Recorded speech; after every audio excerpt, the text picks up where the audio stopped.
You know our first guest tonight from his work in such films as The Hangover and Crazy Rich Asians. He stars in the new special Ken Jeong Cracks Christmas, which debuts on BuzzFeed's YouTube channel December 12th. Let's take a look. Can I sit on your left knee? Sure. I won't lie to you, I haven't worked out in a while, but I don't want to hurt your knee. No, you'll be all right. You'll be all right. I can plant my feet. You're right there. You're all right. Maybe just to... So you've been pretty good, huh? Not really. Yeah, I know, but... It is the happiest I've been since Crazy Rich Asians hit the top of the charts.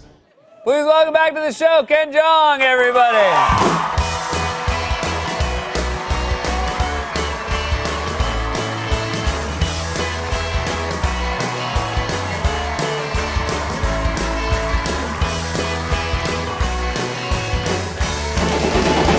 Welcome back. Thank you.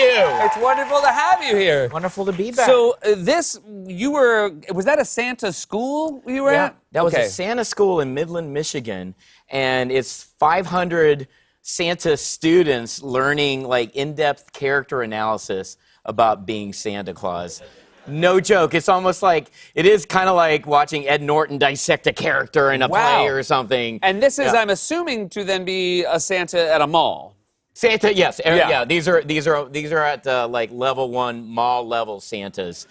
Yeah. I mean, I will say I'm happy to hear that level 1 mall Santas take it that seriously. No, yeah, it's an end up. It's like Meisner for Santa. Gotcha. You know? Was there anything you learned there that wouldn't be sort of what you would expect to learn there? Yeah, they would go, okay, I was from the North Pole, and they're like, the principal's like, where in the North Pole, you know? Like, I don't know, a cul-de-sac or something? Yeah.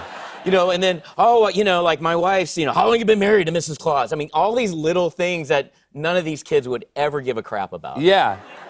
It seems that they think that they're going to be cross-examined when I feel like most kids want to talk about themselves more than they want to find out where Santa is from. They're like, can you just give me the Xbox? Yeah. You know, that kind They're of like, hey, Santa, I didn't come here for your backstory. Yeah, you're right. I'm not Tiny Stanislavski or But something. this entire special is you going around and talking to different people about holiday traditions. Yeah, it's been great. I've never done anything like that before. Just kind of going across the country and what I loved about the Santa School, some of the backstories are really incredible. Like you meet retired people who maybe quit their job because of a health care, or like maybe a heart attack, and they have another calling, and I'm like, so when did you choose to be Santa? And they take it that seriously, and I mean this in a non-ironic way. It's like, no, Santa chose me. They have that kind of. It's so cute. That's nice to hear. Really That's nice what to you. hear. Yeah. It's really. I mean, it's certainly nicer than like, I'm just in it for the cash, man. Yeah.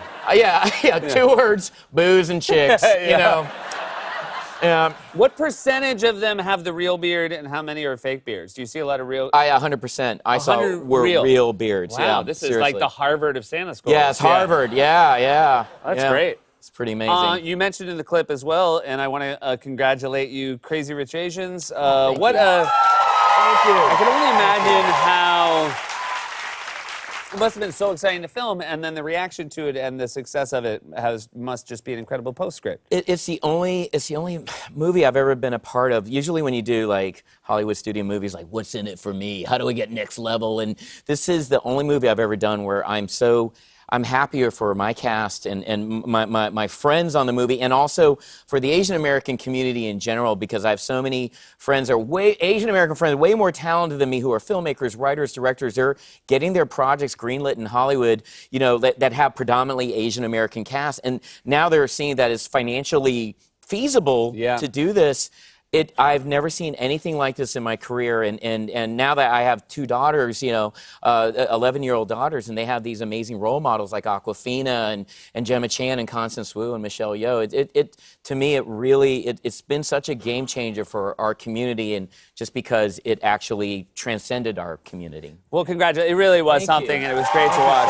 And it was the film itself. Yeah. Nominated for a Golden Globe, and then Constance Wu nominated for a Golden Globe, which is really exciting. Yeah, never in a million years we thought this would be, be up for Golden Globes or Critics' Choice Awards. So we're really in the middle of it. I just texted John Chu, the director of Crazy Rich Asians, and he literally said, insane. Like, that's all he's saying. It's just really nice. Another award show right now, the Oscars, they do not have a host. I don't know if you've heard this. Right. And There have been some articles written that suggest one of the names that have come up as a very funny person who would maybe be a good fit is you, Ken. Now, Ken, tell us. Tell us. Oh, he looks ready. He looks very ready. I was always taught that when you set goals, make sure you keep them very high. Yeah. If I do not become the host of the Oscars, I will consider not only my career but my life a failure. Yeah. Any goal that's out of your control. Yeah, that's what you need to marry That doesn't really yourself make to. sense whether you do it or not. Yeah. I want it so bad. Do you think? There's There's always that risk. always that risk. When you want something that bad, you might come out, if you do it, you might come out and look a little desperate, and then the audience will get nervous. Is that a fear? Seth, my whole career is desperate. Seth, that is my brand. I came out of the womb as like, hello.